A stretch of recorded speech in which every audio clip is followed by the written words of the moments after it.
Welcome to the Learning Pines YouTube. We hope this video helps. In this video, I will explain how to fix exit code 1 in Fabric. This common error signals that a command within your Fabric task did not complete successfully on the remote machine. Your initial action should be to meticulously examine the output from Fabric, as it usually contains crucial details about what went wrong. Pay close attention to the specific command that failed and any accompanying error messages.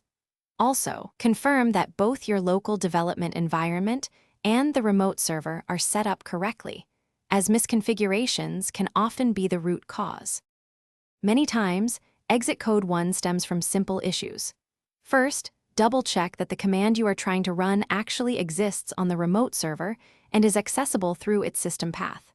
Next, investigate file and directory permissions. The user running the Fabric task might lack the necessary access. It's also vital to confirm that all required software dependencies are installed on the remote machine.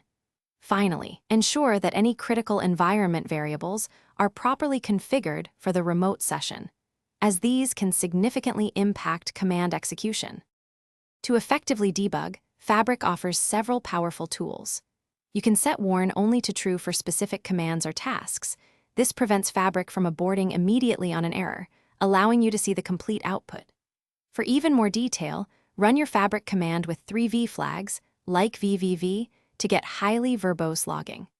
Consider redirecting the output of problematic commands to a log file on the remote server for thorough post-mortem analysis. A very effective method is to simply log into the remote server and manually execute the command that failed, observing its exact behavior.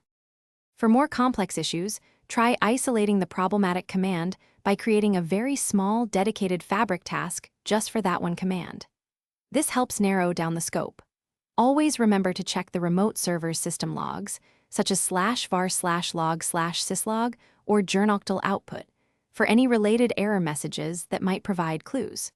For deep dives, tools like Strace on Linux can trace system calls made by a command, revealing underlying issues. Finally, incorporate robust error handling within your Fabric tasks using try-except blocks to gracefully manage expected failures. Thanks for watching. Consider subscribing if we helped you.